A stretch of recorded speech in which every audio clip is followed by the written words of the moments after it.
ഇനി നമുക്ക് നോക്കാനുള്ളത് impact of government policy changes on business and industry. അതായത് നാം ഇതുവരെ പറഞ്ഞ ഇൻഡസ്ട്രിയൽ ആൻഡ് ഇക്കണോമിക് പോളിസീസ് ഉണ്ടല്ലോ, 1991 പോളിസി.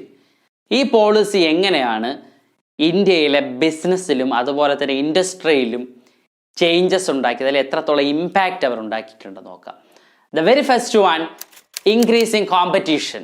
അതായത് ഇന്ന് ടെലികമ്മ്യൂണിക്കേഷൻ മേഖല അടക്കം, അല്ലെ എയർലൈൻ അടക്കം, ബാങ്കിങ്, ഇൻഷുറൻസ് തുടങ്ങിയ എല്ലാ മേഖലകളിലും ഇന്ത്യയിൽ അതിശക്തമായ കോമ്പറ്റീഷൻ നടക്കുന്നുണ്ട്. അതിൻ്റെ കാരണം നാം നേരത്തെ പറഞ്ഞ പോളിസീസിൻ്റെ ഒരു ഫലമാണ് ഇത്തരത്തിൽ നമ്മുടെ കോമ്പറ്റീഷൻ വർദ്ധിക്കാനുണ്ടായ ഒരു കാരണം. മറ്റേതാണ് second one, more demanding customers. മുൻപ് സെല്ലേഴ്സ് എന്താണോ ഓഫർ ചെയ്യുന്നത് അത് മാത്രം വാങ്ങുക എന്ന രീതിയായിരുന്നു കസ്റ്റമേഴ്സിനുണ്ടായിരുന്നത്. ഇന്ന് അങ്ങനെയല്ല. കസ്റ്റമേഴ്സിനെ സംബന്ധിച്ചിടത്തോളം ദേ ആർ വെൽ ഇൻഫോംഡ്. അവർക്ക് പ്രോഡക്റ്റുകളെ കുറിച്ച് നന്നായിട്ട് അറിയാം. They know the quantity of goods and services. അതായത് ഗുഡ്സ് ആൻഡ് സർവീസസിൻ്റെ ക്വാണ്ടിറ്റിയും ക്വാളിറ്റിയും ഒക്കെ വളരെ കൃത്യമായിട്ട് അവർക്കറിയാം. അതുകൊണ്ട് തന്നെ കസ്റ്റമേഴ്സ് ഇന്ന് കൂടുതൽ ഡിമാൻഡ് ചെയ്യുന്നുണ്ട്. മുൻപത്തേതിനേക്കാൾ കൂടുതൽ കസ്റ്റമേഴ്സ് ഡിമാൻഡ് ചെയ്യുന്നുണ്ട്. മറ്റൊരു പ്രധാനപ്പെട്ടൊരു ചേഞ്ചാണ് rapidly changing technological environment. Technological environment നമ്മുടെ രാജ്യത്തിൻ്റെതടക്കം ടെക്നോളജിക്കൽ എൻവയോൺമെൻറ്റിൽ കാര്യമായ ചേഞ്ചസ് വന്നിട്ടുണ്ട്. അത് ഒരുപാട് സ്ഥാപനങ്ങൾ ഈ മേഖലയിലേക്ക് വരികയും ടെക്നോളജി കുറേ കൂടെ ഇംപ്രൂവ് ചെയ്യുകയും ചെയ്തു. മറ്റൊരു പോയിൻ്റാണ്, അല്ലെങ്കിൽ മറ്റൊരു ഇമ്പാക്റ്റ് ആണ് നെസസിറ്റി ഫോർ ചേഞ്ച്.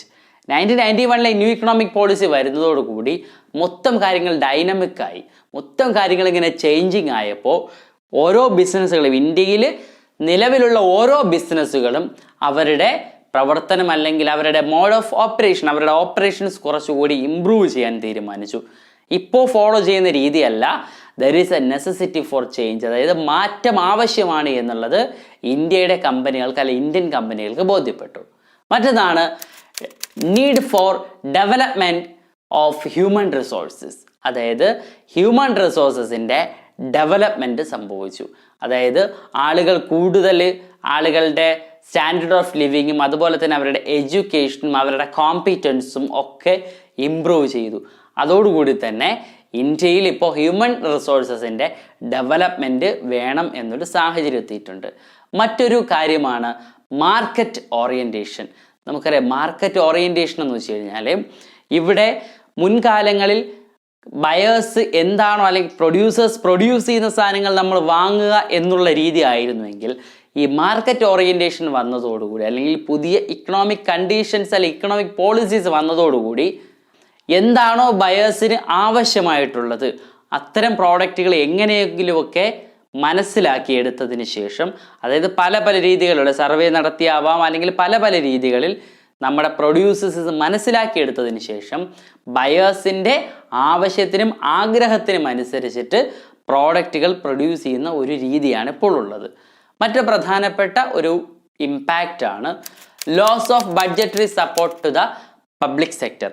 അതായത് പബ്ലിക് സെക്ടറിൻ്റെ അണ്ടറിൽ ഉണ്ടായിരുന്ന ഒരുപാട് സ്ഥാപനങ്ങൾ, അതിൻ്റെ ഓണർഷിപ്പും മാനേജ്മെൻറ്റും ഒക്കെ പ്രൈവറ്റ് സെക്ടറിലേക്ക് മാറിയതും, അതുപോലെ തന്നെ പബ്ലിക് സെക്ടറിന് മാത്രമേ എക്സ്ക്ലൂസീവായിട്ട് റൈറ്റ് ഉണ്ടായിരുന്ന കുറേയധികം ഇൻഡസ്ട്രീസ് അതിൽ നിന്ന് മാറ്റിയതിനും ശേഷം പബ്ലിക് സെക്ടറിന് കൊടുക്കാനുള്ള ബഡ്ജറ്റ്, അതായത് പബ്ലിക് സെക്ടറിലെ സ്ഥാപനങ്ങൾക്ക് നമുക്കറിയാം, +1 തന്നെ നാം പഠിച്ചതാണ്, പബ്ലിക് സെക്ടറിലെ ഇൻഡസ്ട്രീസ് അല്ലെങ്കിൽ അത്തരം സ്ഥാപനങ്ങൾക്ക് പരമാവധി ഫണ്ട്, അല്ലെങ്കിൽ ഭൂരിഭാഗം സ്ഥാപനങ്ങൾക്ക് ഫണ്ട് കൊടുക്കുന്ന ഗവൺമെൻറ്റാണ് ത്രൂ ബഡ്ജറ്റിലൂടെ.